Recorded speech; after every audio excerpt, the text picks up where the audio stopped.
ब्रह्मसूत्र ब्रह्मसूत्र ग्रंथ में page number 341 और 341 पेज के ऊपर से 5 नंबर की पंक्ति,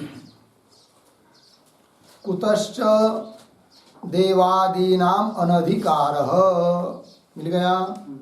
तो चलिए, तो बात यह चल रही है प्रथम अध्याय तृतीय पाद, और तृतीय पाद का यह 8वां अधिकरण चल रहा है।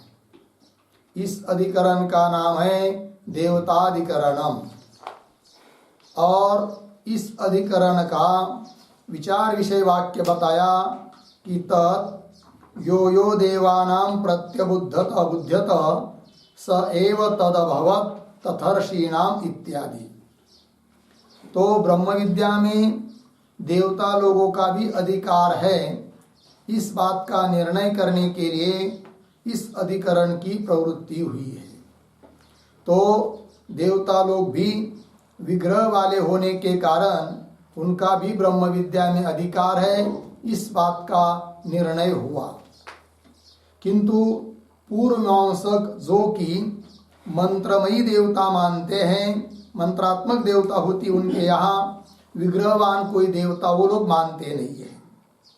तब उनका कहना है कि देवता लोगों का ब्रह्म विद्या में अधिकार नहीं है। क्यों?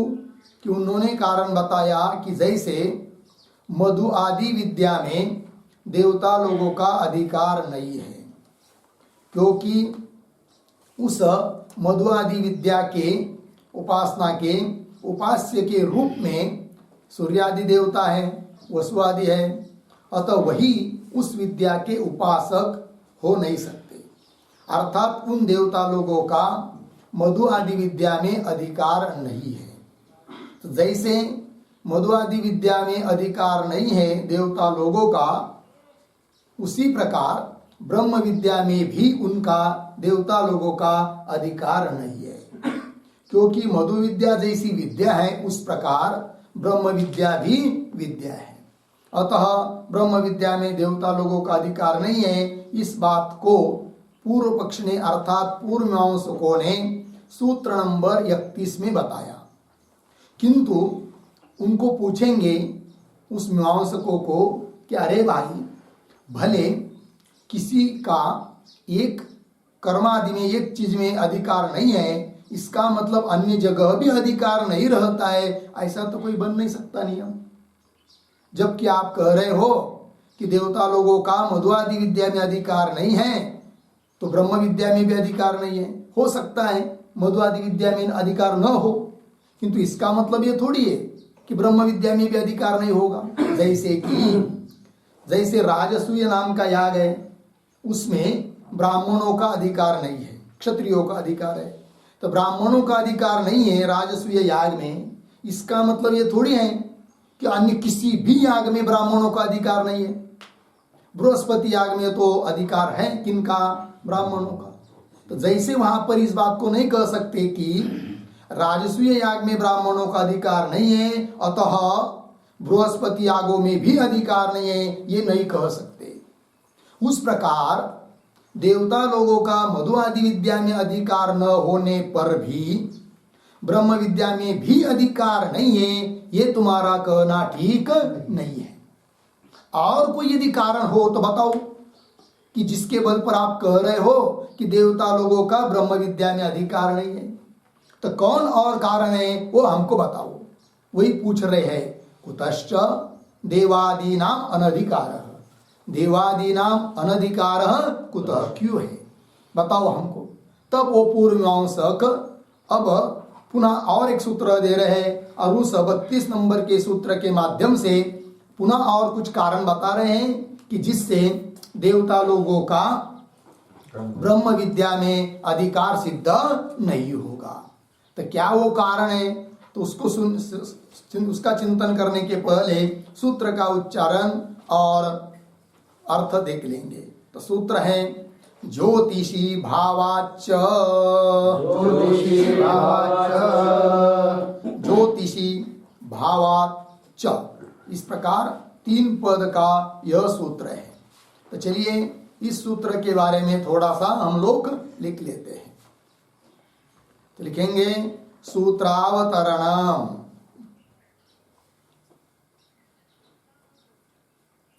बराबर देवादीनाम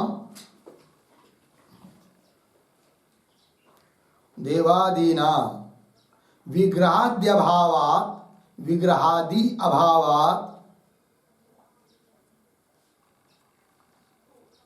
सार्वत्रिकम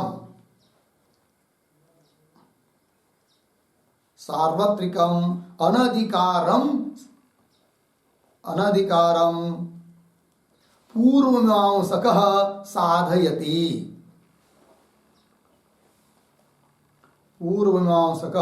साधयति। ज्योतिषी इति, मतलब ज्योतिषी इत्यादि सूत्र के द्वारा। फिर नीचे की पंक्ति में सूत्र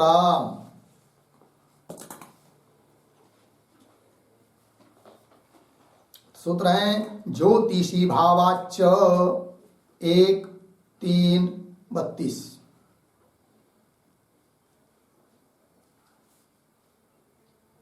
पदच्छेद ज्योतिषी भावाच्च, कौंस में लिखिए अत्र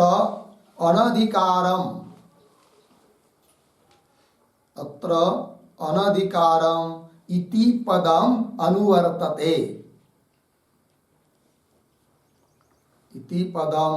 अनुवर्तते।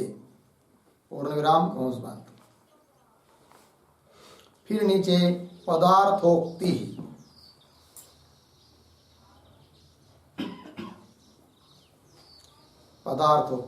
प्रतीक है ज्योतिषी। बराबर लोक प्रसिद्धे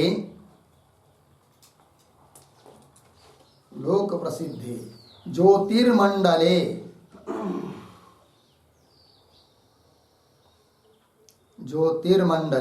बराबर जगद अवभासके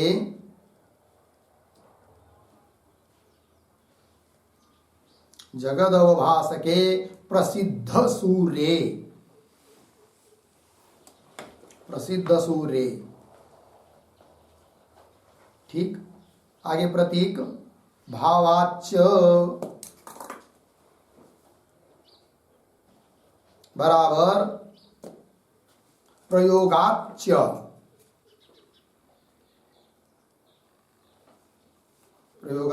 अर्धविराम तस्मिन् सूर्ये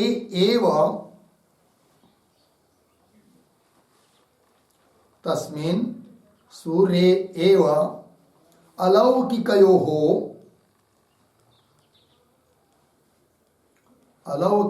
बराबर वैदिकयोः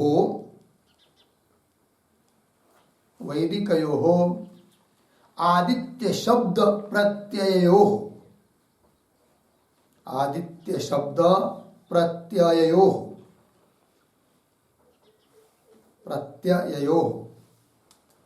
आगे प्रयोगः भवति।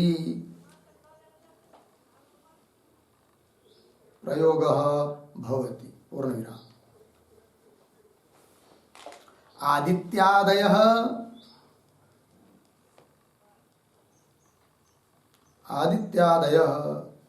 देवतावाचकाः शब्दाः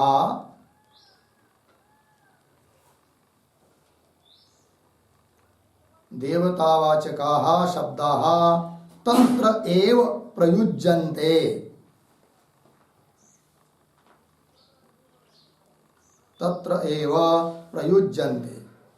पूर्ण विराम।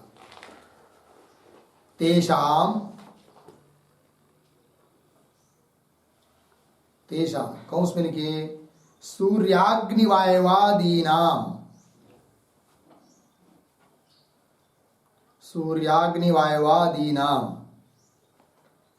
कौंस बंद।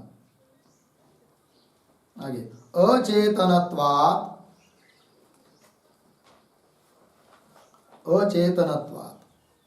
अर्धविराम तत् अतिरिक्तस्य तदतिरिक्तस्य विग्रहादिमतः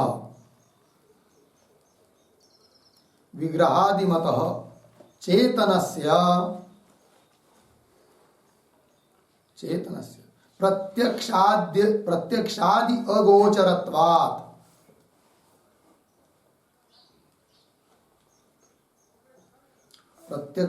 अगोचरत्वात् न विग्रहवत्वं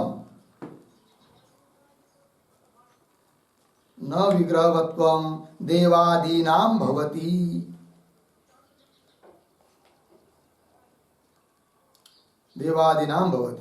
कौंस में लिखिए येन तेषां ब्रह्म विद्यायाम अधिकारः स्यात्। कौंस बंद। आगे तद विग्रह प्रतिपादकानां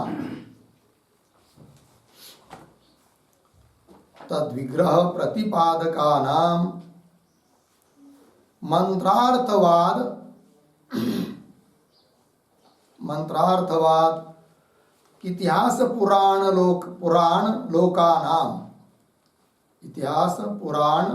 लोकानां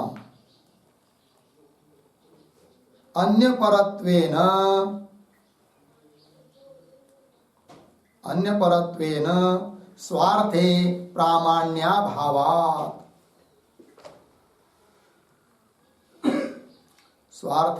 प्रामाण्याभावात् पूर्ण विराम। आगे प्रतीक अनधिकारम,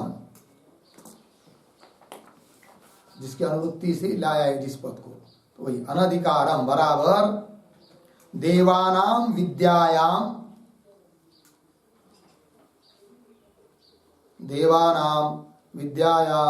अधिकारः नास्ति इत्यर्थः।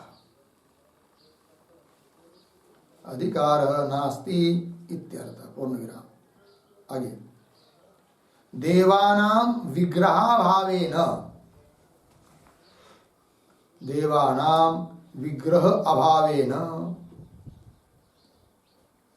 अर्थित्वादिकं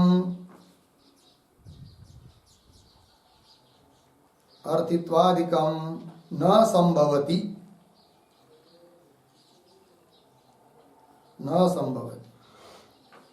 अतः न तेषां ब्रह्म विद्यायाम अधिकारः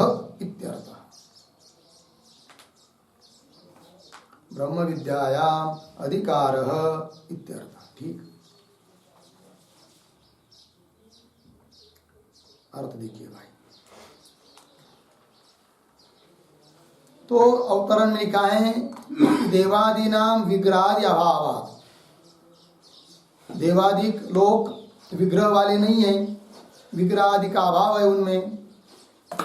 विग्रहादि अभावात् सार्वत्रिकम अनधिकारम पूर्वमीमांसक साधयति। सार्वत्रिक मतलब सभी जगह, सभी विद्याओं में उनका अधिकार है ही नहीं। कर्म उपासना आदि में कहीं पर भी उनका अधिकार नहीं है। क्यों? विग्रह ही नहीं है उनका। क्योंकि पूर्व सिद्धांतियों का क्या कहना हुआ कि अरे भाई एक जगह अधिकार नहीं हो तो दूसरी जगह अधिकार हो सकता है ना। तब मीमांसक कह रहे कहीं पर भी अधिकार नहीं हो सकता। क्यों?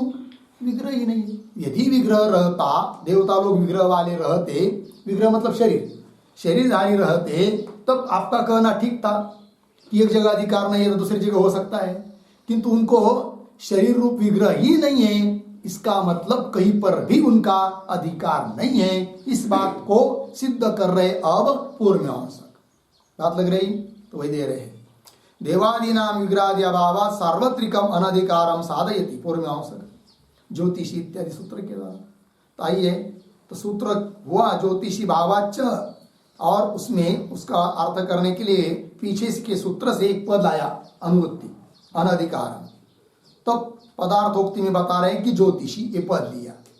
ज्योतिषी शब्द का अर्थ क्या है? बस लोक प्रसिद्ध सूर्य जो दिखाई देता है, तो वही लोक प्रसिद्ध ज्योतिर्मंडले, जिसको ज्योतिर्मंडल कहते हैं।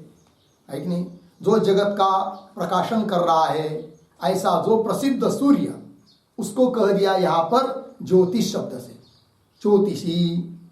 ऐसे उस सूर्य में क्या भावाच्य प्रतीक है। भावाच्य मतलब उस प्रसिद्ध ऐसा जो जगत का अभासक सूर्य मंडल अर्थात सूर्य, उसमें ही आदित्यादि शब्दों का क्या होता है, प्रयोग होता है। अर्थात आदित्य शब्द से जो देवता बोली जाती है वो कौन है, वो सूर्य ही दिखाई दे रहा है, वही देवता है कि नहीं। और वो तो मिट्टी आदि की तरह अचेतन है, कहाँ से विग्रहवान होगा, चेतन है ही नहीं वो, अतः उसका ब्रह्म विद्या में अधिकार नहीं होगा। उसी प्रकार सभी देवताओं का ब्रह्म विद्या में अधिकार नहीं है, क्योंकि अग्नि को आप देवता बोलते हो, वायु को देवता बोलते हैं, वो तो क्या है, अचेतन है। वो तो मनुष्य की तरह विग्रहवान हृदय आदि अवयवान नहीं है जिससे उनका ब्रह्म विद्या में अधिकार हो सके। विग्रह है तो वो जड़ है ना, कुछ काम का नहीं है। अतः विग्रह आदि मनुष्य आदि की तरह हृदय, मन, अंतकरण इत्यादि अवयव से युक्त विग्रह उनका न होने के कारण उन देवता लोगों का ब्रह्म विद्या में अधिकार नहीं हो सकता, ये कह रहे हैं। ज्योतिषी लोक प्रसिद्धे ज्योतिर्मंडले जगत भास के प्रसिद्ध सूर्य भावाच्य, भावात मतलब प्रयोगात, किसका प्रयोग, वही कह रहे, स्पष्ट कर रहे हैं कि तस्मिन सूर्य एवं, उस सूर्य में ही क्या अलौकिक ऐसे जो शब्द और शब्द से होने वाला प्रत्यय ज्ञान, कैसे वो शब्द अलौकिक, अलौकिक मतलब वैदिक, तो वैदिक ऐसे जो शब्द है आदित्य शब्द, और आदित्य शब्द से होने वाला ज्ञान, उससे सब लोग किसको जानते हैं, सूर्य को ही जानते हैं। तो आदित्य शब्द प्रयोग प्रत्यय हो प्रयोग भवति। आदित्यादय देवतावाचक शब्द, देवता के वाचक शब्द जो आदित्य वगैरह वे सब शब्द तत्र एव प्रयुज्यन्ते, तत्र एव ज्योतिर्मंडले एव, सूर्य में ही क्या किया जाता है, प्रयोग। इसलिए तेषाम, जैसे सूर्य हुआ, अग्नि हुआ, वायु हुआ, तो वही करे तेषाम सूर्य अग्नि वायुवादी नाम अचेतनत्वात्, वो कैसे है, अचेतन है। अचेतन होने के कारण और उनसे अतिरिक्त कोई चेतन विग्रह दिखाई भी नहीं देता है, वही करे तद अतिरिक्त विग्रहादिमत, मतलब मनुष्य की तरह अवयव वाला, हृदय मन बुद्धि इत्यादि अवयव वाला, तद अतिरिक्त विग्रहादिमत चेतनस्य प्रत्यक्षादि अगोचरत्वात्, प्रत्यक्षादि प्रमाण से सिद्ध नहीं है देवता लोगों का विग्रह। इसलिए न विग्रहवत्वं देवादीनां भवति, देवादीनां विग्रहवत्वं न भवति। देवता लोग शरीरधारी है नहीं, यदि शरीरधारी होते तो कह सकते थे क्या, कि उनका ब्रह्म विद्या में अधिकार है। तो वही कह रहे कि येन तेषां ब्रह्म विद्या में अधिकार है, किंतु विग्रह ही नहीं है। आगे फिर कोई बोलेगा मीमांसकों को, हे मीमांसक भाई, कैसा कह रहे हो आप कि देवता लोग विग्रह वाले नहीं होते हैं। यदि देवता लोग विग्रह वाले नहीं हैं तो मंत्र, अर्थवाद, इतिहास, पुराण, लोक प्रसिद्धि, इन सबसे तो यही सिद्ध होता है कि देवता लोग विग्रह वाले हैं।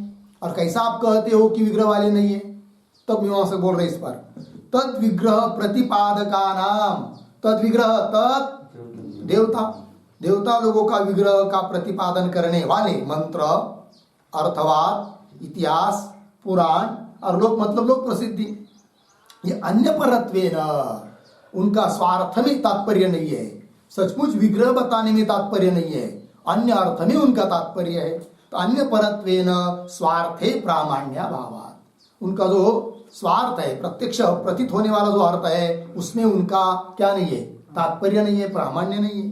तो स्वार्थे प्रामाण्य भावात् अनधिकारम, इसलिए क्या है, देवता लोगों का अनधिकार है। वही करे देवानाम विद्यायाम अधिकार नास्ति, विग्रह ही नहीं है तो अधिकार कहाँ से होगा, अर्थात अधिकार नहीं है।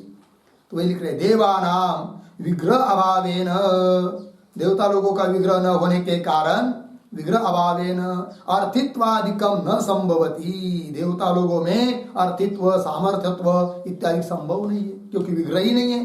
अतः देवता लोगों का ब्रह्म विद्या में अधिकार नहीं है। अर्थित्वादिकम न संभवती, अतः न तेषां ब्रह्म विद्यायाम अधिकार, तेषां ब्रह्म विद्यायाम अधिकारः न। लग गया पंक्ति। आइए फिर अब भाष्य में चलते हैं। यद इदम ज्योतिर्मंडलम द्युस्थानम अहोरात्राभ्याम बम बम भ्रमत जगत अवभासयति। मिल गया पंक्ति। थोड़ा अन्वय। द्युस्थानम पीछे, यद इदम ज्योतिर्मंडलम आगे, अहोरात्राभ्याम आगे सरल है। अर्थ देखिए भाई, द्युस्थानम द्युलोक में स्थित है कि नहीं, क्योंकि सूर्य थोड़ी हम लोगों के भूमंडल पर स्थित है, वो तो द्युलोक में स्थित है। तो द्युलोक द्युस्थानम ऐसा जो यद इदम ज्योतिर्मंडलम, जो यह ज्योतिर्मंडल है अर्थात सूर्य, जो कि अहोरात्राभ्याम रात दिन बम भ्रमत, बम भ्रमत मतलब भ्रमण करता हुआ, जगत अवभासयति, ठीक है ना, जो कि द्युमंडल में स्थित है, जैसा ज्योतिर्मंडल सूर्य रात दिन भ्रमण करता हुआ जगत को प्रकाशित करता है, अवभासयति। आगे, तस्मिन आदित्य, तस्मिन क्या है, तस्मिन आदित्यादय देवता वचना शब्दा प्रयुज्यन्ते, ठीक है ना। तस्मिन, तस्मिन ज्योतिर्मंडले सूर्य, उस सूर्य में ही क्या, आदित्यादय देवता वचना, देवता वचना देवतावाचका, देवता के वाचक ऐसे जो आदित्यादि शब्द, उन शब्दों का प्रयोग उस ज्योतिर्मंडल रूप सूर्य में ही होता है। लग गया कि नहीं? तो शब्द प्रयुज्यन्ते, लग गया। बोलेंगे कहाँ प्रयोग हुआ है, उदाहरण बताओ एक आधा, तब लिखिए उस पर एक वाक्य प्रयुज्यन्ते के ऊपर। यथा, यथा उद्धरण चिन्ह में आदित्य पुरस्तात् उदेता, आदित्य पुरस्तात् उदेता, पश्चात अस्तम एता, अस्तमेता, पश्चात अस्तमेता। उद्धरण चिन्ह बंद, छांदोग्य 3-4-6, 3-4-6 आगे ना, आगे। इति, इति मधु विद्या वाक्य शेषे, मधु विद्या वाक्य शेषे ज्योतिषी एव, ज्योतिषी एव आदित्य शब्द प्रसिद्ध अस्ति,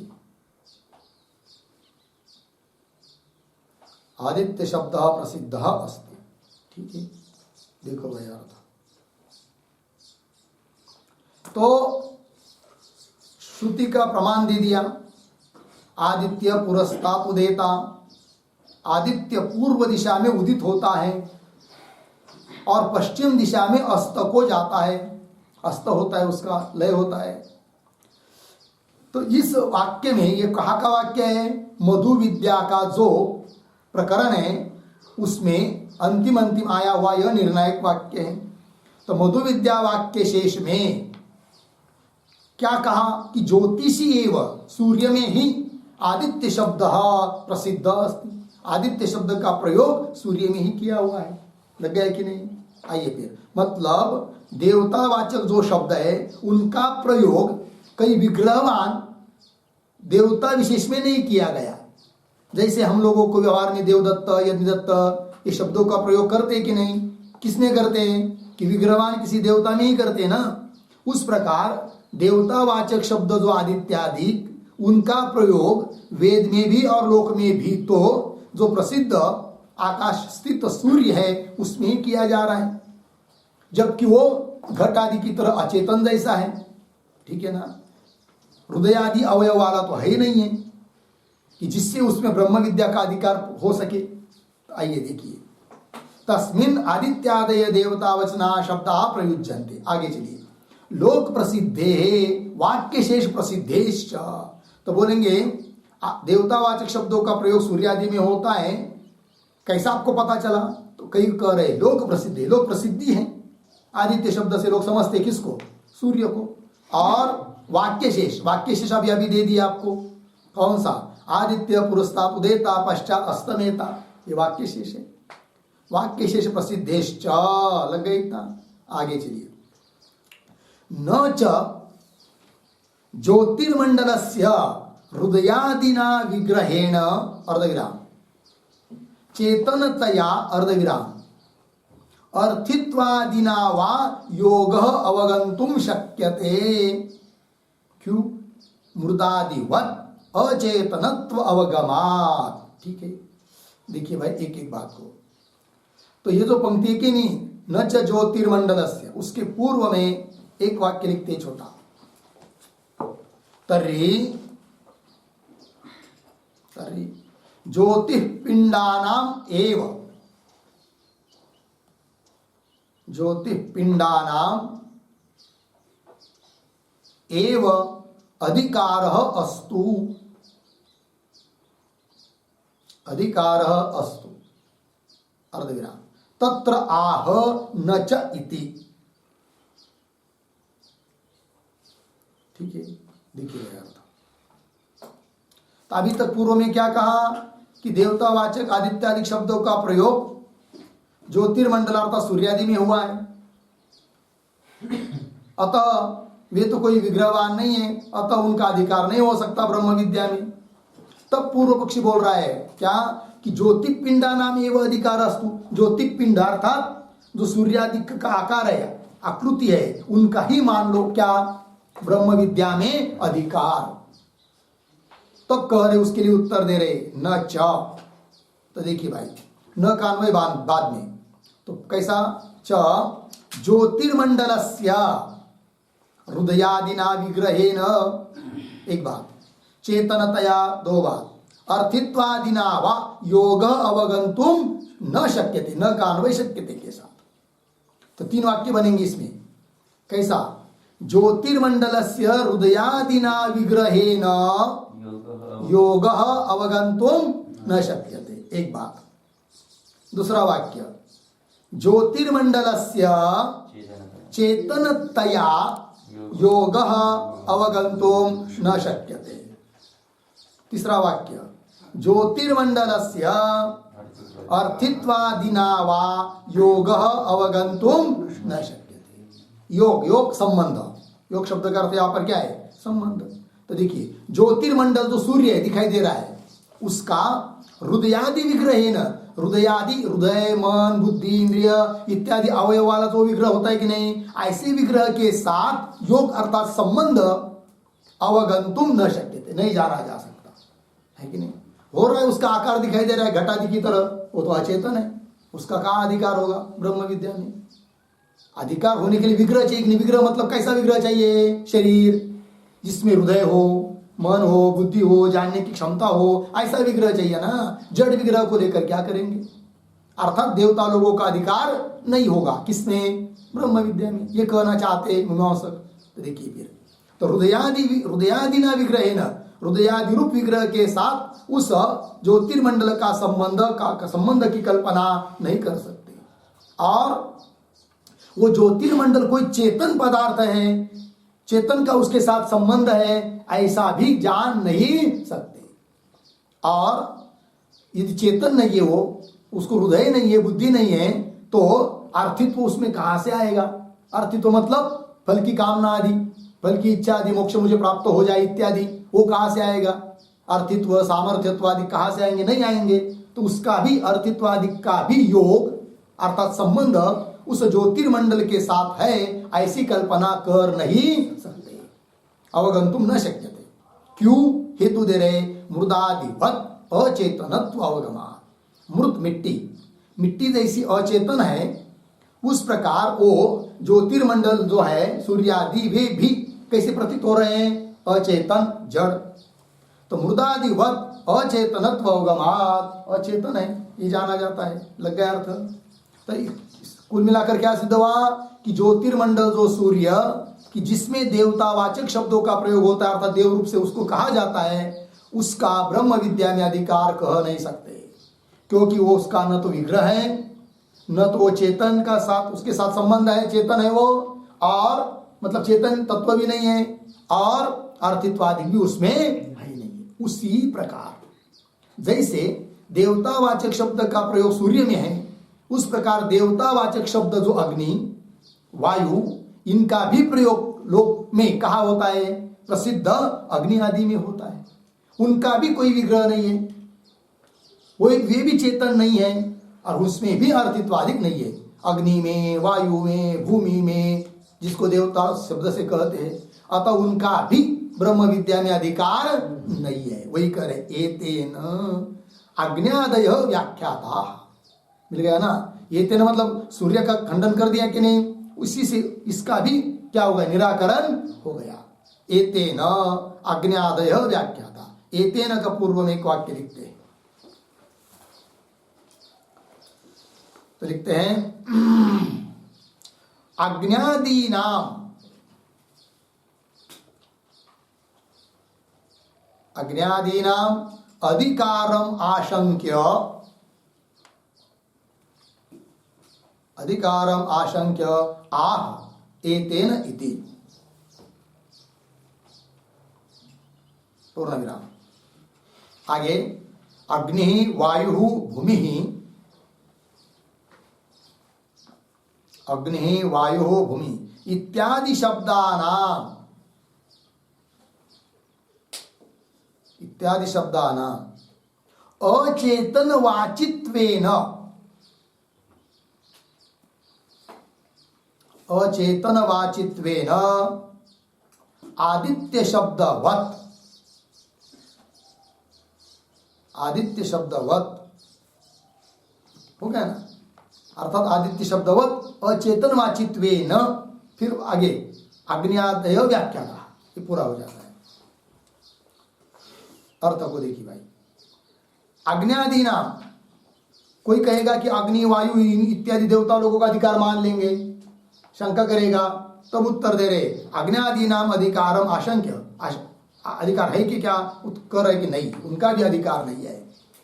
क्यों? अग्नि, वायु, भूमि इत्यादि शब्द वे भी आदित्य शब्द की तरह अचेतन के ही वाचक है, अग्नि शब्द, वायु शब्द।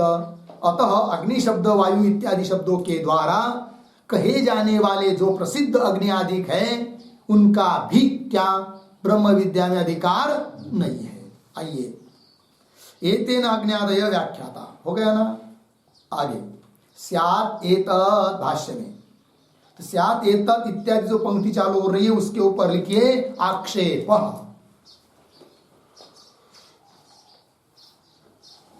आक्षेप, कौन आक्षेप कर रहे हैं, किसके मत पर आक्षेप किया जा रहा है? स्यात् के पूर्व में एक वाक्य लिखते हैं, सिद्धांती, सिद्धांती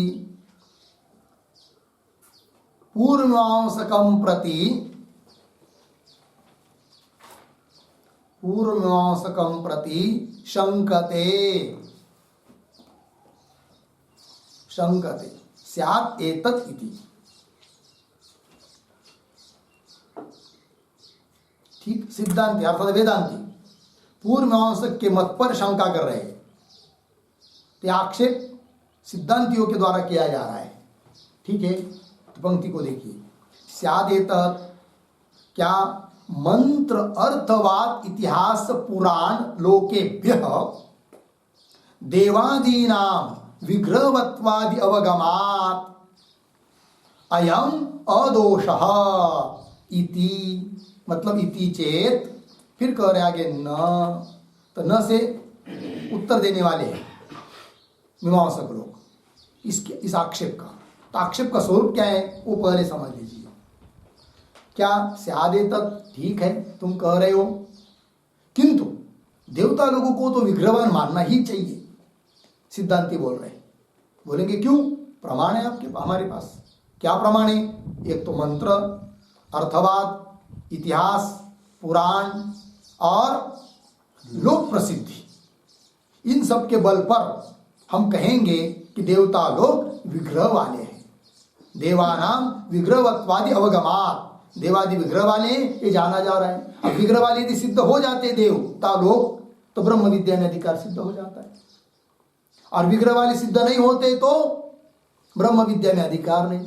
अब मुख्य बात यहां पर झगड़ा चालू हुआ कि सिद्धांती कहते देवता लोग विग्रह वाले हैं और मीमांसक कहते देवता लोग विग्रह वाले नहीं है। लग गया। तो विग्रह वाले नहीं है ये बात उन्होंने कही थी, इस पर पुनः सिद्धांती कह रहे कि मंत्र अर्थवाद इत्यादि के बल पर हम कहते कि विग्रह वाले है कौन, देवता लोग। फिर उसका उत्तर दे रहे आगे, किंतु ये जो मंत्र अर्थवाद इतिहास पुराण इत्यादि का आधार लेकर देवता लोगों को विग्रहवान बताया, तो उस सबका एक एक उदाहरण समझ लेते हम लोग। कौन मंत्र है, कौन अर्थवाद है, इतिहास क्या है, पुराण क्या है, लोक प्रसिद्धि क्या है, तो थोड़ा लिखते हैं फिर उसके ऊपर। तो लिखते हैं नंबर 1, उद्धरण चिन्ह में वज्रहस्तः पुरंदरः, उद्धरण चिन्ह बंद, इत्यादयः मंत्राः भवन्ति, इत्यादयः मंत्राः भवन्ति। एक बात हो गई। नंबर 2, उद्धरण चिन्ह में सोरोदित सह अरोदित, उद्धरण चिन्ह बंद। आगे इत्यादयः अर्थवादाः भवन्ति,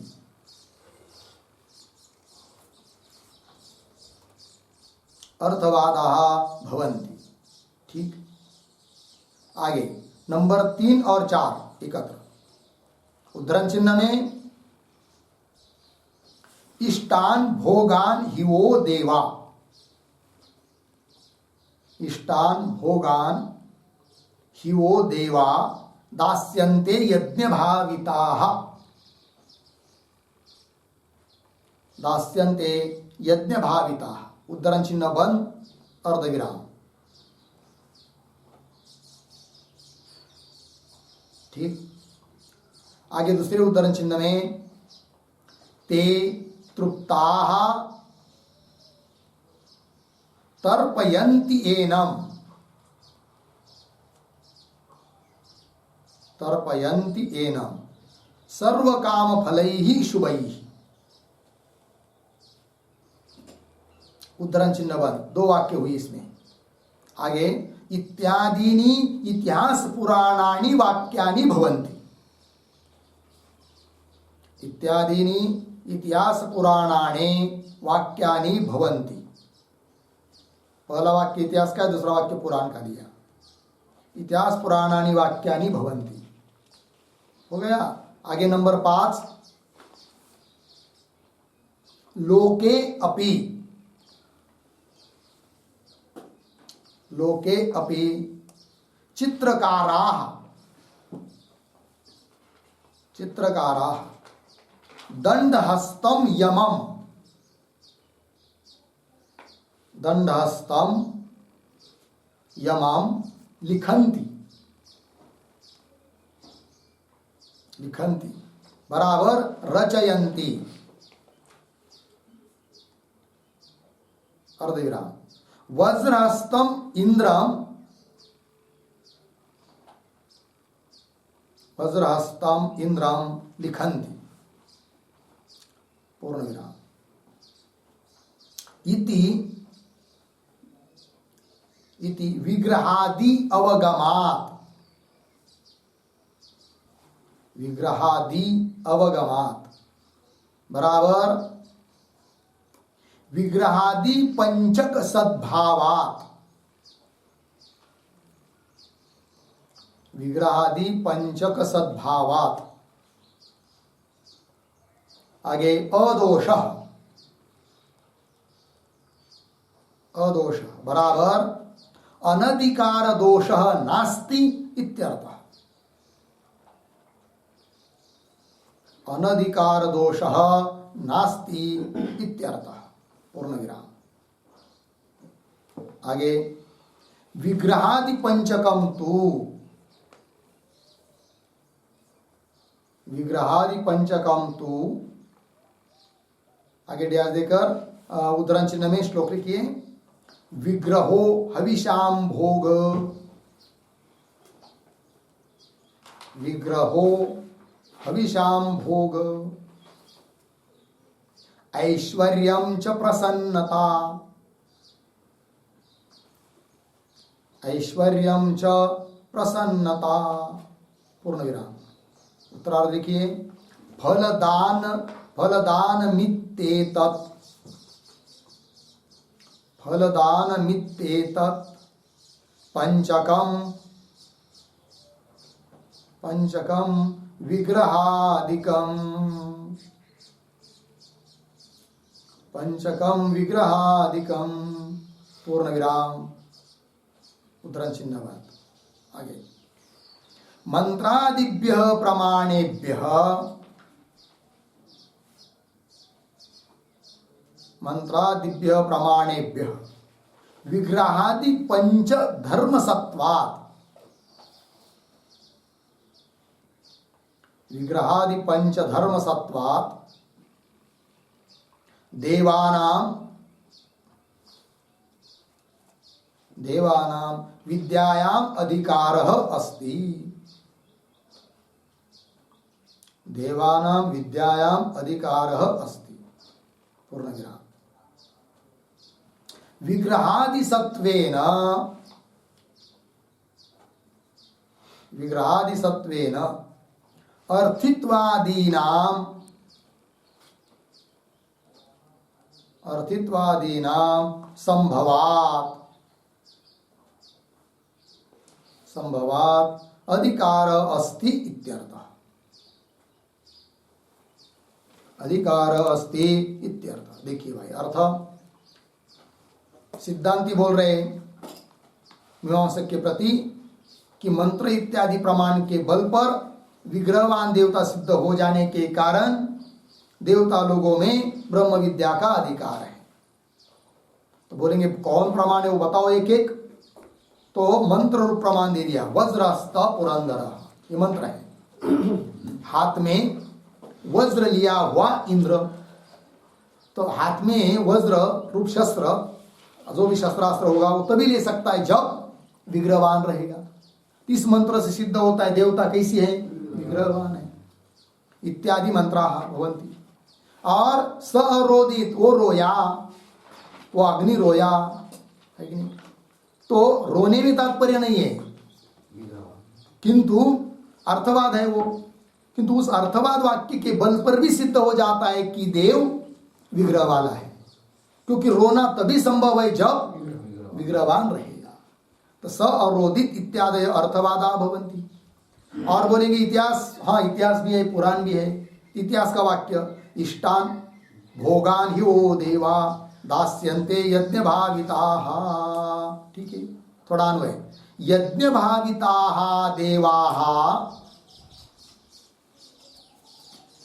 यज्ञ भाविताः देवाः, पीछे वह, पीछे इष्टान भोगान ही, आगे दास्यन्ते, ठीक है। देखिए भाई, यज्ञ भाविता, हे मनुष्य लोग तुम लोग यज्ञ करोगे तो यज्ञ से संतुष्ट हो जाएंगे कौन, देवता लोग। यज्ञ भाविताः देवाः, क्या करेंगे फिर देवता लोग प्रसन्न हो जाएंगे। तो इष्टान भोगान, वह युष्मभ्यम दास्यन्ति, तुम लोगों को तुम्हारी इच्छित पदार्थ वो देंगे कौन, देवता लोग प्रसन्न हो जाएंगे, है कि नहीं। तो प्रसन्न कौन हो सकता है जी, जो विग्रहवान रहेगा। इससे भी पता चलता है, प्रसन्नता बताई गई, इससे भी पता चलता है कि देवता लोग विग्रह वाले। और आगे दे रहे ते तृप्ताः तर्पयन्ति एनम सर्व काम फलैः शुभैः, एक वाक्य है, पुराना का कई का होगा। तो अन्वय तृप्ताः, उसके पीछे ते, आगे शुभैः सर्व काम फलैः, पीछे एनाम तर्पयन्ति, ठीक है। तृप्ताः ते, ते देवाः, वे संतुष्ट हो जाएंगे, प्रसन्न हो जाएंगे, तो शुभ ही सर्व काम फल ही, शुभ ऐसे सभी कामों को सभी काम है कि नहीं, शुभ फल रूप सभी कामों को एनम उस यज्ञ आदि प्रसन्न कराने वाले उपासक को तर्पयंत देंगे, ये बात बताया है। इत्यादि इतिहास पुराणानि वाक्यानि भवन्ति, हो गया।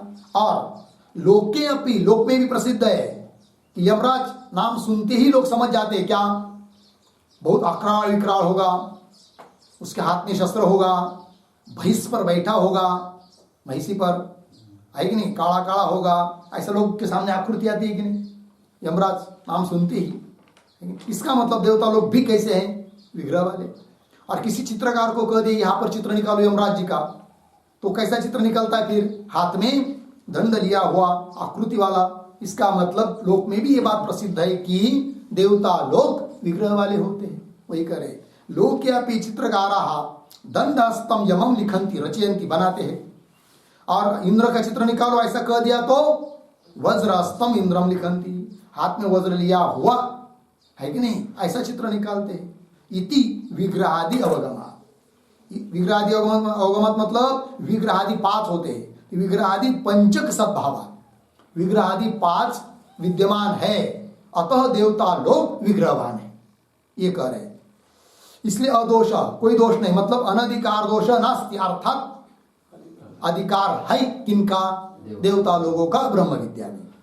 तो विग्रहादि 5 कौन है भाई, तो श्लोक के माध्यम से बताया आपको। तो क्या, विग्रहो हविषाम भोग ऐश्वर्यम च प्रसन्नता फलदानमित्येतत् पंचकम विग्रहादिकम।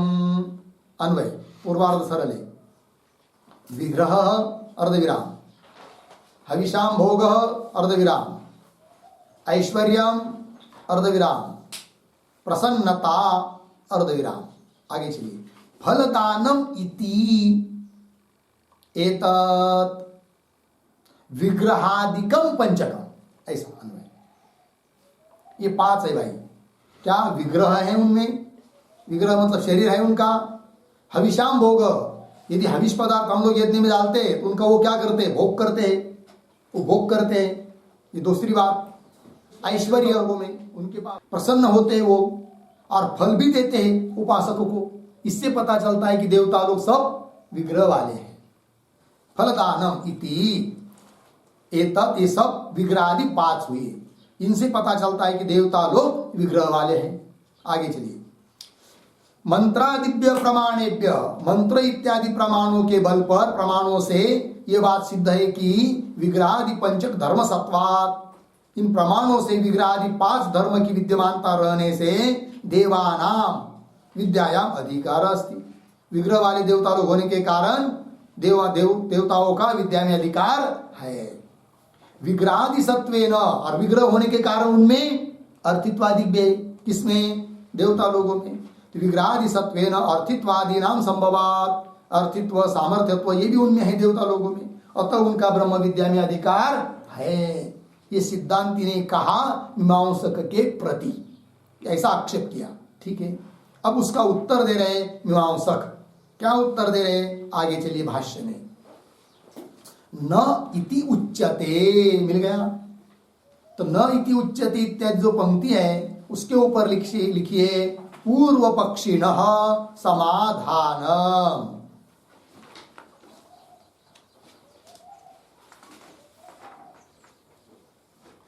पूर्व पक्षिणः समाधान, ठीक है। सिद्धांतियों के आक्षेप का वो मीमांसक रूप जो पूर्व पक्षी है वह समाधान दे रहा है, अर्थात सिद्धांतियों का खंडन कर रहा है। ठीक है, तो ये जो पंक्ति है न इति उच्यते, तो न के पूर्व में एक छोटा वाक्य लिखिए अवतरण।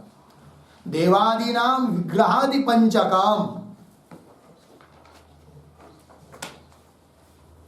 देवादीनाम विग्रहादि पंचकम प्रामाणिकम, प्रामाणिकम इति उक्तम दूषयति, इति उक्तम दूषयति न इति। ठीक है, देवादिकों का विग्रह आदि 5 प्रामाणिक है, प्रमाण से सिद्ध। ये जो पूर्व में ऊपर में कहा उसको उस पर दूषण दे रहे हैं मीमांसक लोग। देखिए आगे पंक्ति, न इति उच्यते। कैसे? नहीं तावत लोकः नाम किंचित स्वतंत्रम प्रमाणम अस्ति। तो बहुत सारे प्रमाण दे दिया सिद्धांतियों ने, मंत्र, अर्थवाद, इतिहास, पुराण, लोक प्रसिद्धि, सभी का एक एक का खंडन कर रहे हैं। तो सबसे पीछे से शुरू किया लोक प्रसिद्धि। तो लोक प्रसिद्ध कोई चीज हो उससे कोई सिद्ध नहीं होता है, क्योंकि लोक प्रसिद्धि ये कोई स्वतंत्र प्रमाण नहीं है, ये कह रहे मीमांसक। देखिए पंक्ति, न इति उच्यते, नहीं तावत सबसे पहले तो लोकः नाम किंचित स्वतंत्रम प्रमाणम न अस्ति। लोक प्रसिद्धि के बाद लोक ये कोई स्वतंत्र प्रमाण नहीं है। फिर कैसा होता है लोक में प्रसिद्ध? कोई विवाद वो कह रहे आगे, प्रत्यक्षादिभ्य एव ही अविचारित विशेषेभ्य प्रमाणेभ्य प्रसिद्ध एव अर्थ लोकात् प्रसिद्ध इति उच्यते। ये लोक प्रसिद्धि इस प्रकार की होती है, स्वतंत्र कोई प्रसिद्ध प्रमाण नहीं है लोक प्रसिद्धि। तो पंक्ति को देखिए थोड़ा अन्वय, 2 शब्द छोड़कर आगे आए हैं, ही अविचारित विशेषेभ्य, पीछे प्रत्यक्षादिभ्य एव प्रमाणे, हाँ प्रत्यक्षादिभ्य एव, आगे प्रमाणेभ्य, आगे सरल है। अर्थ देखिए भाई, ही क्योंकि मतलब क्या? लोक प्रसिद्ध कोई स्वतंत्र प्रमाण नहीं है, इस बात को स्पष्ट करना है, सिद्ध करना है। कैसे बता रहे हैं कि अविचारित विशेषेभ्य प्रत्यक्षादिभ्य एवं, प्रत्यक्ष जो चक्षुराधिक इंद्रिय है उनसे कोई चीज देख ली किंतु उस पर ज्यादा विचार नहीं किया है कि नहीं, तब लोग कहते हैं प्रत्यक्ष प्रमाण से देखा है, फिर वही लोक में प्रसिद्ध हो जाता है। ठीक है ना? अतः लोक प्रसिद्ध कोई स्वतंत्र प्रमाण नहीं है, उसका आधार है प्रत्यक्ष प्रमाण। किंतु प्रत्यक्ष प्रमाण भी कोई विचार पूर्वक वो प्रत्यक्ष प्रमाण नहीं, अविचारित विषयेभ्य है कि नहीं। देख लिया किसी ने किसी चीज को, क्या कि अरे भाई वो देखो वहां पर उस आदमी में क्या सामर्थ्य है कि हाथ खोल दिया तो नोट निकाल देता है कि नहीं। किंतु उसको पता नहीं जादू ये क्या है, प्रत्यक्ष से देख लिया, फिर लोगों में प्रचार कर दिया तो लोग सब मानने लगे, अरे वो भाऊ मानुष देव मानुष है, उसके हाथ से नोट निकलती है, तो लोग में प्रसिद्ध हो गया। इसका मतलब वो सचमुच वैसा है क्या? नहीं। तो देखिए पंक्ति, ही अविचारित विशेषेभ्य प्रत्यक्षादिभ्य एव, जिसके बारे में बहुत ज्यादा विचार नहीं किया, ऐसे अविचारित विशेष वाले प्रत्यक्षादियों से, प्रत्यक्षादि प्रमाणों से प्रसिद्ध जो अर्थ है उसी को कहते क्या? लोक प्रसिद्ध अर्थ है। अतः लोक प्रसिद्धि ये कोई स्वतंत्र प्रमाण नहीं है कि जिसके बल पर आप देवता लोगों को विग्रहवान कह सकते हो। ठीक है, वही कह रहे हैं। प्रसिद्ध एवं अर्थ लोकात् प्रसिद्ध, लोक से प्रसिद्ध है इति उच्यते। लग गया? आगे चलिए, न च अत्र प्रत्यक्षादीनाम अन्यतमम प्रमाणम अस्ति। तो लोक प्रसिद्धि तो काट दी, फिर और कह रहे हैं न कान्वय बाद में, च अत्र प्रत्यक्षादीनाम अन्यतमम प्रमाणम न अस्ति। अत्र शब्द का अर्थ लिखिए विग्रहादौ।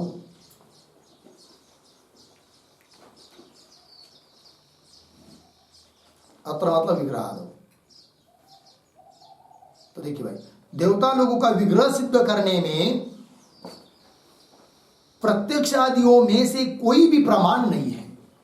प्रत्यक्षादि नाम अन्यतमम, अन्यतम मतलब कौन? इन प्रत्यक्षादियों में से कोई एक प्रमाणम न अस्ति। किसके लिए? देवता लोगों को विग्रह सिद्ध करने में। बोलेंगे कैसे प्रमाण नहीं है? इतिहास दिया हमने, पुराण का वाक्य बताया, मंत्र बताया, अर्थवाद बताया, और आप बोल रहे हो कि कोई प्रमाण नहीं है देवता लोगों को विग्रहवान सिद्ध करने में। ये बात कैसे बोल रहे हो? तब कह रहे हो, पूर्व पक्षी बोल रहे इतिहास पुराण इससे भी देवता लोगों को विग्रहवान सिद्ध नहीं कर सकते। क्यों?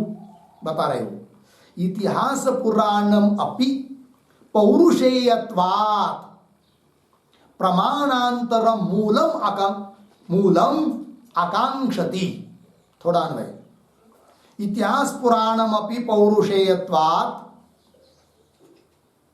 मूलम, पीछे, प्रमाणांतरम आकांक्षति। अर्थ देखिए, इतिहास पुराण से भी विग्रहवान देवता सिद्ध नहीं हो सकते। क्यों?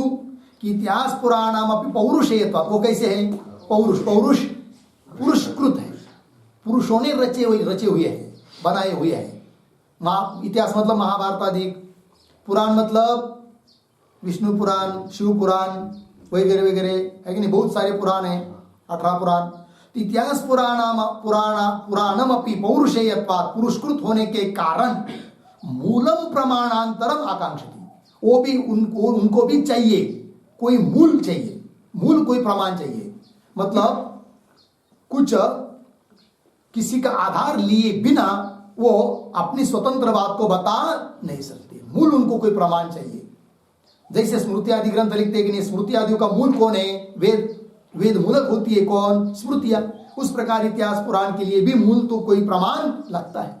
तो बोलेंगे हाँ मान लो ना, क्या दिक्कत है कि नहीं? इसका मतलब इतिहास पुराण को स्वतंत्र प्रामाण्य नहीं रहा, क्योंकि मूल की अपेक्षा कर रहे। तो बोलेंगे मूल मान लो, तो किसको मानेंगे मूल, बताओ फिर?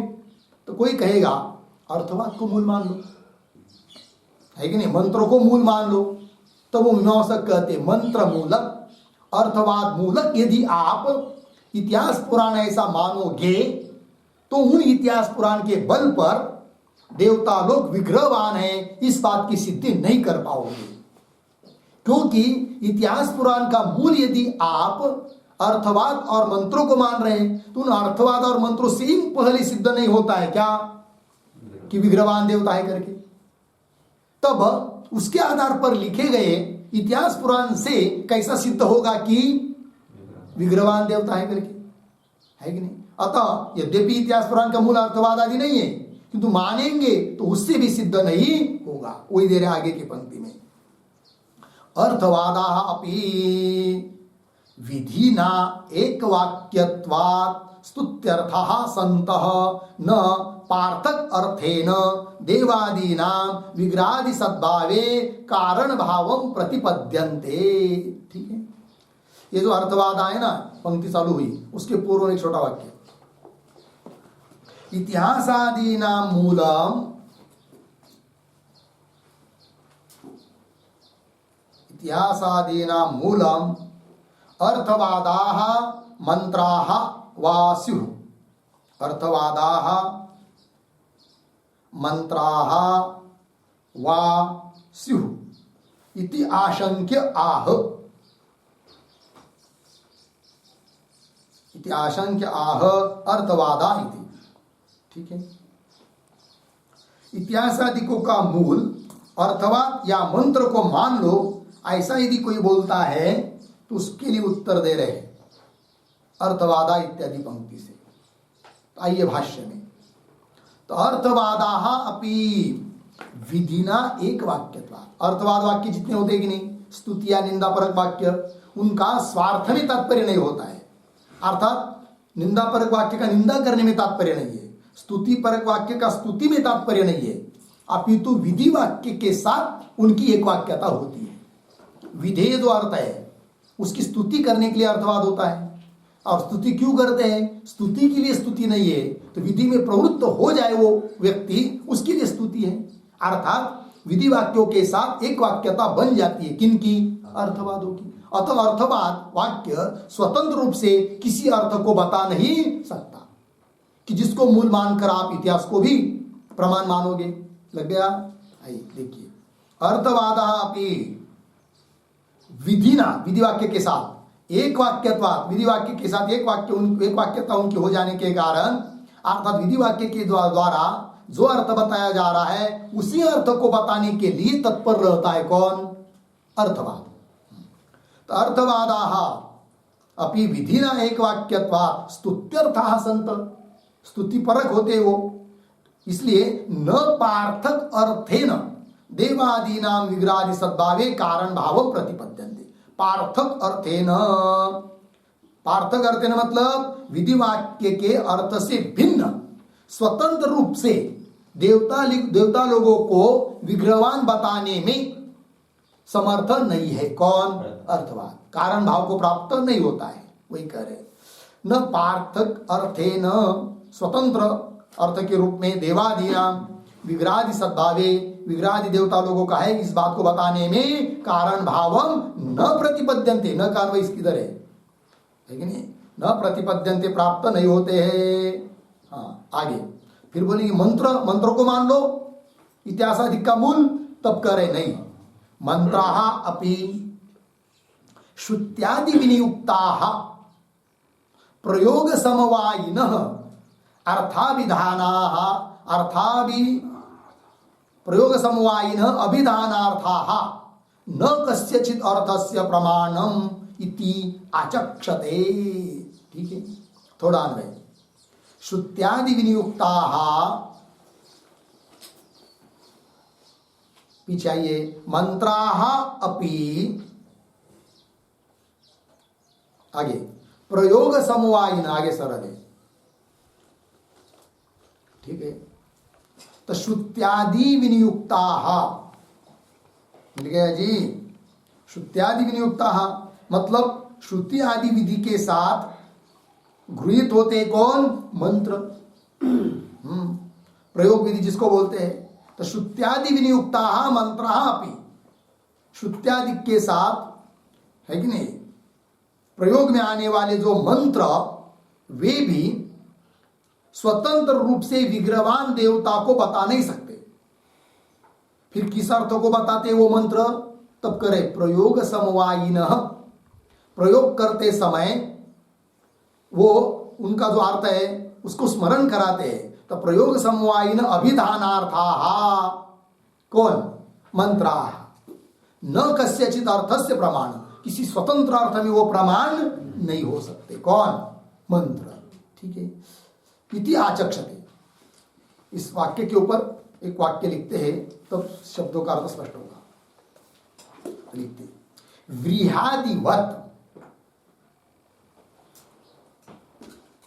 व्रीहादिवत श्रुत्यादि विनियुक्ताः, श्रुत्यादि विनियुक्ताः बराबर प्रयोग विधि गृहीताः, प्रयोग विधि गृहीताः मंत्राः, मंत्राः प्रयोग समवायिनः अभिधानार्थाः,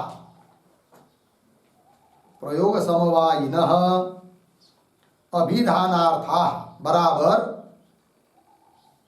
प्रयोग संबंध, प्रयोग संबंध अभिधानार्थाः, प्रयोग संबंध अभिधानार्थाः भवन्ति, पूर्ण विराम, न अज्ञात विग्रहादि पराः, न अज्ञात विग्रहादि पराः बराबर अज्ञात विग्रहादि प्रतिपादकाः, अज्ञात विग्रहादि प्रतिपादकाः न सन्ति, न सन्ति, पूर्ण विराम। अतः न विग्रहादौ प्रमाण भूताः, न विग्रहादौ प्रमाण भूताः, पूर्ण विराम। आगे प्रमाणाभावात्, प्रमाणाभावात् न विग्रहवत्वादिकम्, न विग्रहवत्वादिकम् देवानाम्, देवानाम् इति मीमांसकाः आचक्षते, मीमांसकाः आचक्षते बराबर कथयन्ति, कथयन्ति। ठीक है, देखिए भाई अर्थ व्रीहादिवत चावल विरवी उनकी तरह जैसा उनका विनियोग होता है याग में, उस प्रकार श्रुत्यादि विनियुक्ता मंत्रा, श्रुत्यादि विनियुक्ता मतलब प्रयोग विधि गृहीता, प्रयोग विधि से गृहित ग्रहण किए गए कौन मंत्र, जैसे प्रयोग विधि से ग्रहण किया होता है व्री आदि, उसी प्रकार प्रयोग विधि से ग्रहण किए गए मंत्र किस अर्थों को बताते हैं? तब प्रयोग समवायिन अभिधानार्था, मतलब प्रयोग संबद्ध जो अर्थ है उस अर्थ के प्रतिपादक है कौन? मंत्र। प्रयोग करते समय उस संबद्ध अर्थ को प्रतिपादन करते, न कि स्वतंत्र रूप से किसी विग्रहवान देवता को बताते हैं कौन? मंत्र। तो प्रयोग संबंध अभिधानार्था संति, और इसलिए अतः न विग्रहादौ प्रमाणभूता, इसलिए विग्रह में प्रमाणभूत नहीं है। न क्या दिया? प्रयोग समवायिन अभिधानार्था, इसका अर्थ कर दिया प्रयोग संबंधाभिधानार्था, मतलब प्रयोग संबद्ध, प्रयोग से संबद्ध अर्थ के वो प्रतिपादक है। इससे न अज्ञात विग्रहादि परा, अज्ञात विग्रहादि परा न कौन? मंत्र। मंत्र अज्ञात विग्रह आदि का प्रतिपादन करने वाले नहीं है, वही कह रहे अज्ञात विग्रह आदि प्रतिपादका न संति, अतः न विग्रहादो प्रमाणभूता, इसलिए विग्रह में प्रमाणभूत नहीं है मंत्र भी, अर्थात कोई प्रमाण नहीं है। और प्रमाण अभावात, सभी प्रमाणों का अभाव होने से न विग्रहवत्वादिकम देवानाम, देवानाम विग्रहवत्वादिकम न, देवता विग्रह वाले नहीं है। इति मीमांसका आचक्षते, ऐसा मीमांसक लोग कहते हैं, अर्थात देवता लोग कोई विग्रह वाले नहीं है। लग गया? वही कह रहे न कस्यचित् अर्थस्य प्रमाणमिति आचक्षते। अंतिम का वाक्य, तस्मात् अभावः देवादीनाम अधिकारस्य, तस्मात् देवादीनाम अधिकारस्य अभावः, ठीक है, इसलिए देवता लोगों का अधिकार नहीं है, अधिकार का देवता लोगों में अभाव है। तस्मात्, तस्मात् मतलब क्या? तस्मात् शब्द का अर्थ लीजिए, तस्मात् बराबर विग्रहाभावात्, विग्रह अभावात्,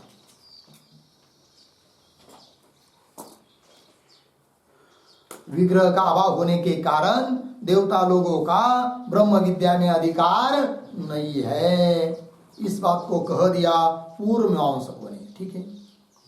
ये 32 नंबर के सूत्र का भाष्य पूरा हुआ। और ये जो 32 नंबर का सूत्र है ना, ज्योतिषी भावाच्य, उसके ऊपर भी लिख के रखिए पूर्व पक्ष सूत्रम,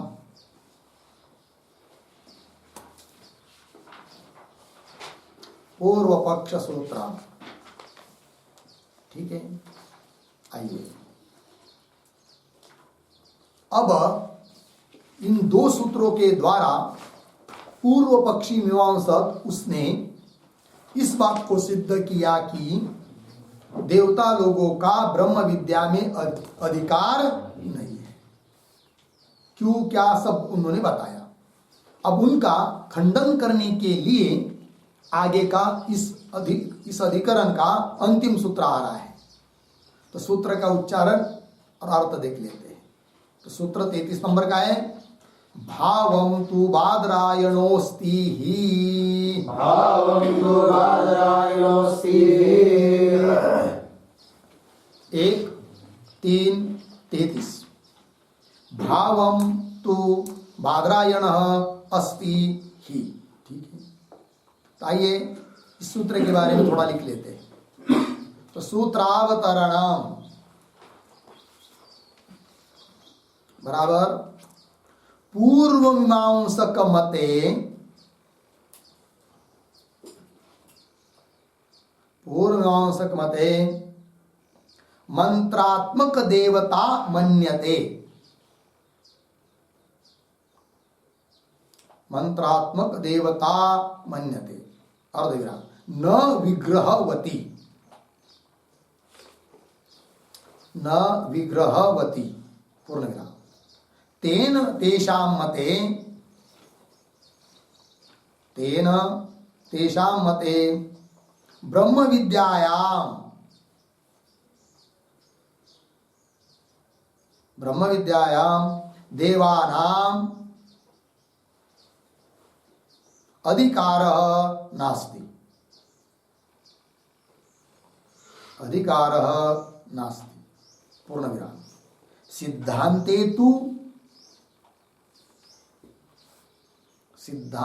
तु देवादीनां विग्रहवत्वात्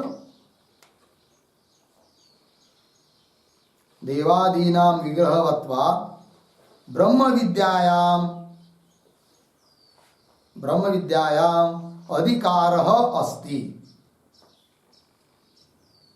अधिकारः अस्ति। अर्धविराम तदेव आह। तदेव आह।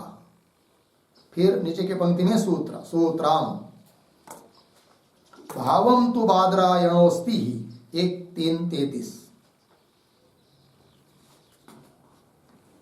पदच्छेद भावम तु बादरायणः अस्ति हि। बादरायणः अस्ति हि। सूत्रों के पदों का थोड़ा अन्वय। तू बादरायणः भावम ही अस्ति। भावम ही अस्ति। अब चलिए नीचे पदार्थोक्ति। प्रतीक है तू बराबर लिखते हैं तू शब्द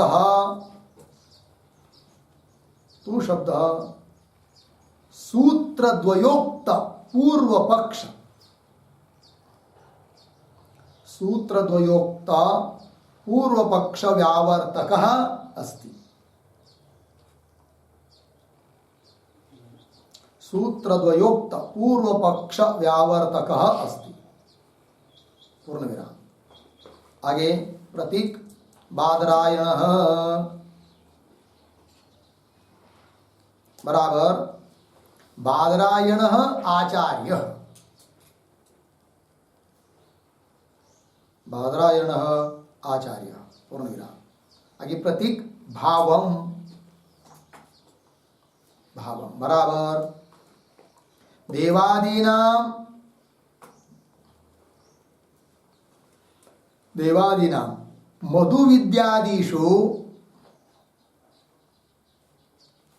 मधुविद्यादिषु अधिकाराभावे अपि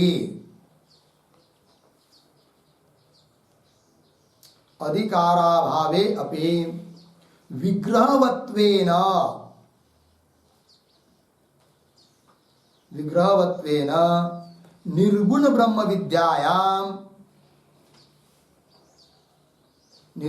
विद्यायां अधिकारस्य भावं मन्यते।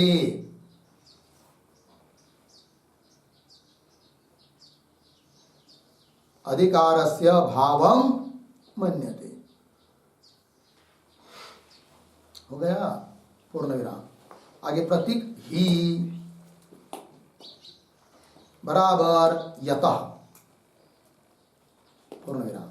आगे प्रतीक अस्ति बराबर तेषु अपि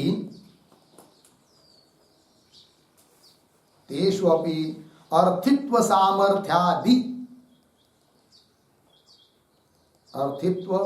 सामर्थ्यादि अधिकार कारणम अस्ति।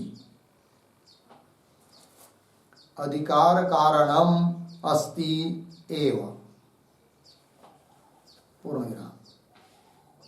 देवता विग्रह प्रतिपादक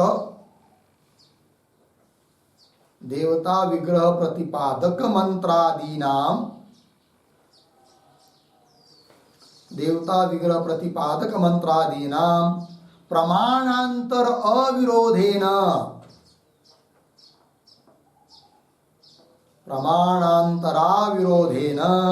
अविरोधेन स्वार्थे प्रामाण्यात्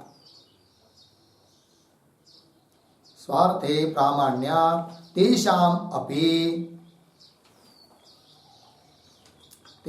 अपि अर्थित्वादि अधिकार कारणम, अर्थित्वादि अधिकार कारणम अस्ति, अस्ति इत्यर्थ। ठीक है, देखिए भाई अर्थ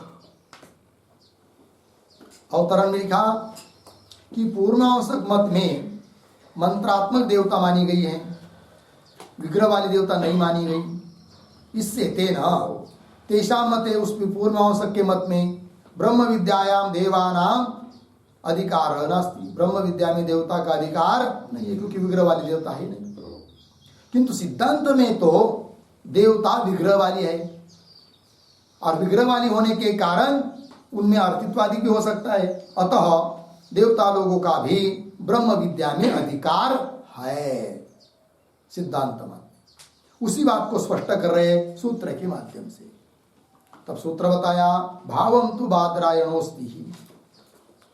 अब अर्थ देखिए पदार्थोक्ति में तू जो शब्द आया वो क्या कर रहा है, तो तू शब्द सूत्र द्वयोक्त पूर्व पक्ष व्यावर्तक अस्ति। इसके पीछे वाले जो 31 और 32 नंबर का सूत्र था कि जिसमें पूर्व मीमांसकों ने अपनी बात रखी थी, उस पूर्व पक्ष के व्यावृत्ति करने के लिए, हटाने के लिए, उनसे ये सिद्धांत अलग है इस बात को बताने के लिए सूत्र में तू शब्द आया है। फिर आगे बादरायण, बादरायण मतलब बादरायण नाम के आचार्य, क्या भावम ही अस्ति, ये कह रहे। भावम मतलब क्या, तब देखिए, तो देवादिना मधु विद्यादिषु अधिकार अभावे अपि, देवता लोगों का मधु आदि विद्या में अधिकार न होने पर भी, अधिकार अभावे अपि विग्रहवत्वेन, किंतु देवता लोग हमारे यहाँ विग्रह वाले हैं और विग्रह वाले होने के कारण निर्गुण ब्रह्म विद्यायाम अधिकारस्य भावम मन्यते। भावम अस्ति, भाव का है कि नहीं, भाव मतलब अधिकार का भाव है, अधिकार है, अधिकार की सत्ता है, अर्थात अधिकार है देवता लोगों का। तो निर्गुण ब्रह्म विद्या में अधिकारस्य भावम मन्यते, मतलब उनका अधिकार, देवता लोगों का अधिकार ब्रह्म विद्या में है। और देवता लोग कैसे हैं, विग्रह वाले हैं, लग गया कि नहीं, शरीरधारी है। आगे ही यतः, ही का अर्थ कर दिया यतः, क्योंकि क्या अस्ति, क्या अस्ति, तेषु अपि, तेषु देवेषु, देवतासु, देवता लोगों में भी क्या अर्थित्व सामर्थ्यादि अधिकार कारणम अस्ति एवं, अस्ति एवं का अर्थ क्या कर दिया कि देवता लोगों में भी अधिकार का कारण जो अर्थित्वाधिक वो है देवता लोगों में भी, क्योंकि देवता लोग विग्रह वाले हैं, अतः देवता लोगों का ब्रह्म विद्या में अधिकार है, ये बात कह दी। देवता विग्रह प्रतिपादक मंत्रादि नाम, और देवता का विग्रह है इस बात को बताने वाले जो मंत्राधिक है, मंत्र अर्थवाद आदि, तो उसका भी अन्य प्रमाणों के साथ विरोध न होने के कारण स्वार्थ में प्रामाण्य है। मीमांसक ने क्या कहा था कि मंत्र अर्थवाद आदि का स्वार्थ में प्रामाण्य नहीं है। सिद्धांति कह रहे अरे भाई मीमांसक, उन अर्थवाद आदि का स्वार्थ में, मतलब अपना ही अर्थ बताने में तात्पर्य हम न मानते। कब नहीं मानते हम, कब, जब अन्य प्रमाण के साथ विरोध होता तब। किंतु अन्य प्रमाण के साथ यदि विरोध नहीं है तो उन अर्थवाद आदि वाक्यों का भी स्वार्थ में, अपना ही अर्थ बताने में क्या है, तात्पर्य है, और वो विग्रहवान देवता को बताते हैं। अतः अर्थवाद आदि प्रमाण के बल पर देवता लोग विग्रहवान है, इस बात की सिद्धि हो जाती है। और विग्रहवान है तो उसमें अर्थित्वादिक है, अर्थित्वादिक है तो उनका ब्रह्म विद्या में अधिकार है, ये कह रहे। देवता विग्रह प्रतिपादक मंत्रादि नाम प्रमाणांतर अविरोधेन, अन्य प्रमाणों के साथ विरोध न होने से स्वार्थ ही प्रामाण्य, स्वार्थ में उनका प्रामाण्य तात्पर्य है। इसलिए तेषामपि अर्थित्वादि अधिकार कारणम अस्ति, तेषामपि, तेषाम देवानाम अपि, देवता लोगों को में भी अर्थित्वादिक जो अधिकार के कारण बताए गए हैं वे है। अतः देवता लोगों का ब्रह्म विद्या में अधिकार है, इस बात की सिद्धि हो जाती है। ठीक है, अब इस सूत्र का व्याख्यान आ रहा है भाष्य में। ठीक है, तो क्या है भाष्य? तू शब्द पूर्व पक्षम व्यावर्तयति। ठीक है ना जी? तो तू इत्यादि शब्द से कौन बात कही जा रही है? तो उसके पूर्व में एक वाक्य लिखते हैं अवतरण के रूप में, पर पक्ष निषेधम, पर पक्ष निषेधम स्वपक्ष प्रतिज्ञा, स्वपक्ष प्रतिज्ञा च विभजते, च विभजते तू शब्द इत्यादि। ठीक है, अब देखिए भाई, सिद्धांतियों का सूत्र आ रहा है, तो उसमें कुछ शब्द ऐसे कि जिससे पूर्व पक्ष का निषेध कर दिया, और कुछ शब्द ऐसे कि स्वपक्ष का स्थापन कर दिया। तो वही बात बता रहे, पर पक्ष निषेधम, स्वपक्ष प्रतिज्ञा, अपने पक्ष के बारे में प्रतिज्ञा, और पर पक्ष का निषेध करने वाले जो पद है उनका विभाग कर रहे हैं। तो कह रहे भगवान भाष्यकार, तू शब्द, सूत्र में आया हुआ तू शब्द क्या कर रहा है? पूर्व पक्षम व्यावर्तयति, पूर्व पक्ष की व्यावृत्ति कर रहा है। व्यावर्तयति, व्यावर्तयति मतलब लिखिए उस पर निराकरोति, पूर्व पक्ष का निराकरण कर रहा है, निषेध कर रहा है, खंडन कर रहा है, मना कर रहा है उनको। व्यावर्तयति हो गया।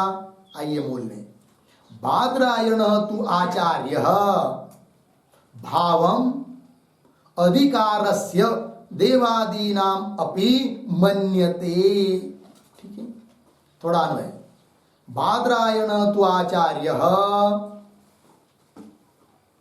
तो आगे जाकर देवादीनाम अपि, पीछे अधिकारस्य, उसके पीछे भावम, फिर आगे मन्यते। और देखिए, बादरायण तो आचार्य, बादरायण आचार्य तो देवादीनाम अपि, देवता लोगों का भी अधिकार का भाव, मतलब उनमें अधिकार है, अधिकार की सत्ता है, अधिकार के कारण है, अतः अधिकार है, देवता लोगों का भी ब्रह्म विद्या में अधिकार है, इस बात को कहते हैं, मानते हैं बादरायण आचार्य। ठीक है, आगे चलिए। अब जो पूर्व पक्षी ने आक्षेप किया था पीछे दो सूत्रों से, क्या कि मधु विद्या में अधिकार नहीं है देवता लोगों का, अतः ब्रह्म विद्या में भी अधिकार नहीं है, ऐसा मानो। तब उसके बारे में अब कह रहे, देखिए कि बात को देखते हैं। यद्यपि मध्वादि विद्यासु देवतादि व्यामिश्रासु असंभव अधिकारस्य, तथापि अस्ति ही शुद्धायाम ब्रह्म विद्यायाम संभव। क्यों? अर्थित्व सामर्थ्य अप्रतिषेधादि अपेक्षत्वात् अधिकारस्य। पूर्ण विराम, थोड़ा अन्वय। यद्यपि, एक शब्द छोड़कर आगे, देवतादि व्यामिश्रासु, पीछे आइए, मध्वादि विद्यासु, हो गया। आगे चलिए, अधिकारस्य, पीछे असंभव, अधिकारस्य असंभव, आगे तथापि,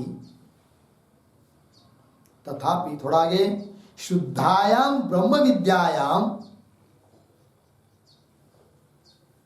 थोड़ा आगे जाकर अर्थित्व सामर्थ्य अप्रतिषेधादि अपेक्षात अधिकारस्य, पीछे आइए, संभवः, उसके पीछे और थोड़ा, अस्ति ही।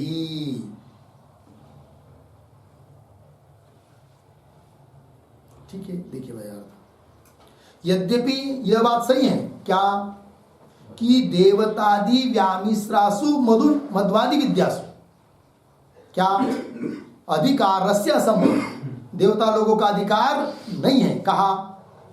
मध्वादि विद्या में। क्यों? तो मध्वादि विद्यासु इसका एक विशेषण दिया यहां पर, देवतादि व्यामिश्रासु। मध्वादि विद्यासु, व्यामिश्रासु का अर्थ होता है संबंधित। तो देवतादि व्यामिश्रासु मतलब देवतादि संबंधी, ऐसी जो कौन? मधु आदि विद्या। उन मधु आदि विद्या में अधिकार से असंभव, देवता लोगों का अधिकार नहीं है, क्योंकि वो मधु आदि विद्या में उपास्य वो स्वयं देवता है, अतः उपासक वो नहीं बन सकते, अधिकार का असंभव है। मान लिया हमने, सिद्धांती कह रहे हैं। तथापि मतलब मधु विद्या में अधिकार न होने पर भी, तथापि शुद्धायाम ब्रह्म विद्यायाम, शुद्ध ब्रह्म विद्या में तो अधिकार है। किनका? देवता लोगों का। क्यों? शुद्ध विद्या के लिए अपेक्षा है अर्थित्वादिक की, और वो संभव है देवता लोगों में, अतः देवता लोगों का अधिकार है किसमें? ब्रह्म विद्या में। पंक्ति देखिए, तथापि शुद्धायाम ब्रह्म विद्यायाम, शुद्ध ऐसी जो ब्रह्म विद्या है कि जिसमें अर्थित्व, सामर्थ्य, अप्रतिषेध, किसी ने निषेध नहीं किया है। देवता लोगों का क्या ये नहीं है अधिकार नहीं ऐसा करके, जैसे शूद्रों का निषेध किया है, ऐसा निषेध नहीं है। अर्थित्व, सामर्थ्य, अप्रतिषेध आदि अपेक्षा, इन धर्मों की अपेक्षा होने से अधिकारस्य संभव, अधिकार का संभव है किसमें? देवतादिषु। किसमें?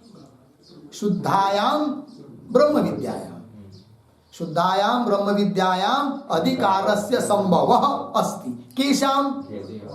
देवानाम, है कि नहीं? देवता लोगों का ब्रह्म विद्या में अधिकार है, ये कहना। अर्थित्व, सामर्थ्य, अप्रतिषेधादि अपेक्षा अधिकारस्य संभव अस्ति ही। लग गया पंक्ति जी? मतलब मधु विद्या में अधिकार नहीं है, किंतु ब्रह्म विद्या में अधिकार नहीं, ऐसी बात नहीं, अर्थात ब्रह्म विद्या में अधिकार है। हो गया पंक्ति? आइए आगे। न च क्वचित असंभव इति एतावता, यत्र संभव तत्रापि अधिकार अपोद्येत। ठीक है, न अपोद्येत। देखिए भाई, न आरंभ में है ना, हाँ, तो कैसा? च क्वचित असंभव, किसी जगह पर असंभव हो गया तो एतावता, उतने मात्र से, यत्र संभव, जहां संभव है, तत्र अपि अधिकार न अपोद्येत, अधिकार का निराकरण नहीं कर सकते। एक आधी जगह अधिकार नहीं है, इसका मतलब किसी भी जगह अधिकार नहीं है, ये कैसा कह सकते हो? जहां संभव है वहां तो अधिकार ही है। बोलेंगे कैसे? जरा दृष्टांत देकर बताओ। तब बता रहे आगे के वाक्य में, मनुष्यानाम अपि न सर्वेषां ब्राह्मणादीनां सर्वेषु राजसूयादिषु अधिकार संभवति, है कि नहीं? न कार्य संभवति के साथ वाक्य देखिए, मनुष्यानाम अपि सर्वेषां ब्राह्मणादीनां सर्वेषु राजसूयादिषु अधिकारः न संभवति। मनुष्यों में भी सभी ब्राह्मण आदियों का, ब्राह्मण आदि सभी मनुष्यों का राजसूय याग में अधिकार संभव है। राजसूय नाम का याग यज्ञ है, उसमें ब्राह्मण का अधिकार नहीं है। फिर ऐसा कह सकते हैं क्या? राजसूय याग में यदि ब्राह्मण का अधिकार नहीं है, इसका मतलब किसी भी याग में ब्राह्मण का अधिकार नहीं है, ऐसा कह सकते हैं क्या? नहीं कह सकते। क्यों?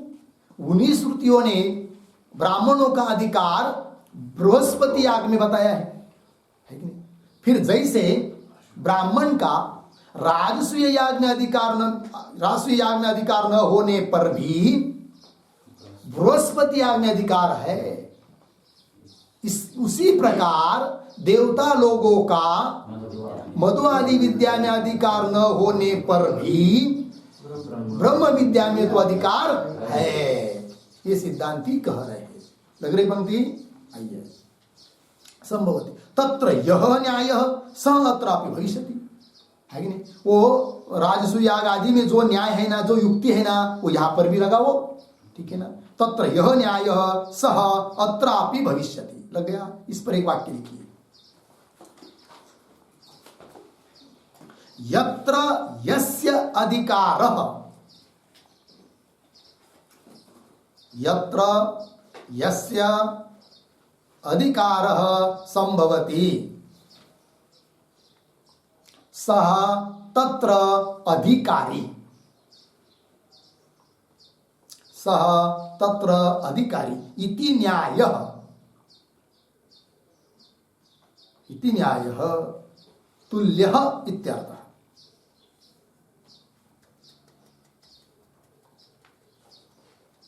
ठीक है ना जी। देखो भाई, ये न्याय, ये नियम, जैसे राजसूय याग, बृहस्पति याग, इन सभी यागों के बारे में क्या नियम हो जाता है फिर कि यत्र यस्य अधिकार, जिस याग में जिसका अधिकार हो सकता है स तत्र अधिकारी, वो उसमें अधिकारी है।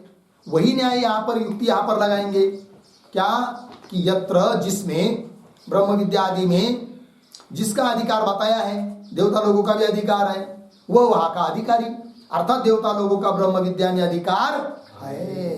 इस बात की सिद्धि हो रही है। तत्र यह न्याय स अत्र अपि भविष्यति, लग गया ना। फिर आगे का जो कुछ बात है उसका विचार हम लोग करते हैं। ओम पूर्णमदः पूर्णमिदं पूर्णात् पूर्णमुदच्यते पूर्णस्य पूर्णमादाय पूर्णमेवावशिष्यते। ओम शांति शांति शांति।